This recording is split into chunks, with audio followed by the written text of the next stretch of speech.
Hey guys, welcome back and/or to the channel. So today we actually got our package from Optimal Welding. I don't know if you can see that right there, Optimal Welding. Little instructions, man. I like how nice and simple. And Matt, he's a genius over there. So I'll show you how I did the pinout connections for the ODB2. I'll show you guys what I did there. It's really simple. Pull 2 pins out, put 2 pins in, man. CSP5 switch, and look at this right here. Look at this. The new EFI Live version 3. Look at that. Thank you very much, Matt. If you know me, you know I got to twist my cables and make them look really pretty. So I'm going to put that in real quick in this beast. And all right, so I'm going to start with the cable here. You can see I already removed these panels. So in my 2019, I have the Bighorn or Lone Star. They're both pretty much the same. So I have an empty panel that goes here, and I have an empty panel that goes here. So I don't know which one I'm going to do yet, but I think I'm going to put the switch kind of up high on this side. I haven't really made up my mind. I want to make sure that when I'm getting in and out of the vehicle that I don't cause any damage. I'm going to shove this right through there, and I'll be able to catch it on the other side. So what I did is I passed through the firewall there. If you guys have an automatic transmission, there's just 2 bolts and a little rubber grommet. You can drill a hole through there.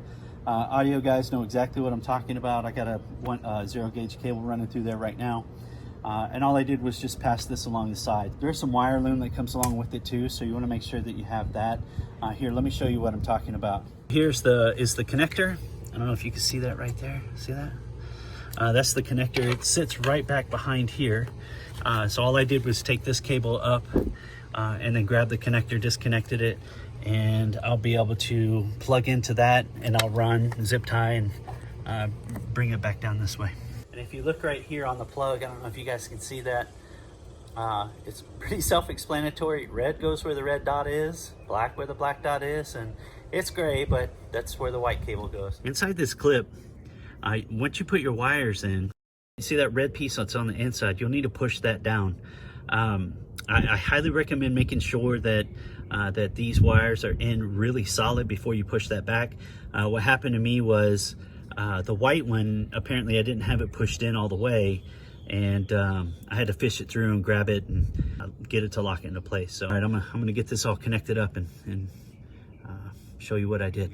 This right here, this is the gray cable, or the gray connector that we're working with. Got the conduit on, you can see it going all the way down. Went back behind reservoir here, the brake reservoir, back in there, and I don't know if you can see the red and black cable. Maybe a better shot right there. Yeah, that right there. So you can see it going right there through firewall. All right, for the zip ties, you see I got 1 white one. Yes, I know you're gonna leave it in the comments. I'm all out of black zip ties, but there's a white one there. You can see the conduit going across, and white zip tie right there, and you can see it going down inside the grommet going through there. So all right, on the inside here you can see we pulled it through right there. So that's where the clutch pedal would go. Since I have an automatic, right, I don't have to worry about the clutch pedal. Okay, so you can see up in here, got me a zip tie right there. Yes, again, it's white. Got everything coiled up, and it's just sitting right here for right now. It'll go in one of these 2 places. Stay tuned. That's a little bit later. So right now what I'm about to do is I just now connected to the ODB2. One of the things that you have to do with the ODB is find the star right there, and the last one, the number 5 right there. You have to remove the pins inside the ODBC connector in number 6 and 14, and then replace with these 2, and then you'll connect that right here in number 5. So all of these right here are in the bottom, and he does mention black, the black connector. So 5, this will be 5 right here at the bottom. All right, so what he says to do is this will take about 20 minutes, right? So the very first thing we got to do is accept the license, go through the steps. So I'm going to do that now, and then start the flash, and we'll see what happens. All right, per his constructions there, you go through the menu. It says to go through and look for optimal full, optimal 1. So I did that, and now we have to license. So yes, accept the license. Are you sure you want to do that? Yes. And wait. wait for it to go through. He said it'll take about 20, 30 minutes. Yeah, all right. We'll let it run through its thing. We'll let you know. You gotta love when it's going through this programming. Every alert possible pops up on the dash right there, and you get all these crazy little lights, and it looks like Christmas going off in here. So anyway, just thought I'd give you guys an update where the progress bar down there looks like it's about almost half.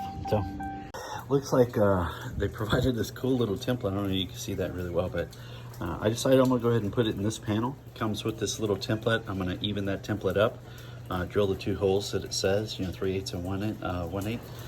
Okay, so using the template, drill the holes, and take this off right here.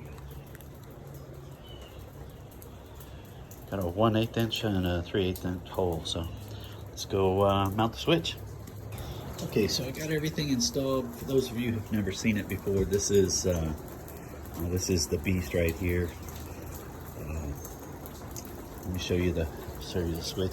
It started to rain on me, so I'm gonna go ahead and call it a day on this one. But here's the switch. It's all installed. You can see everything's aligned correctly. Everything's ready to go.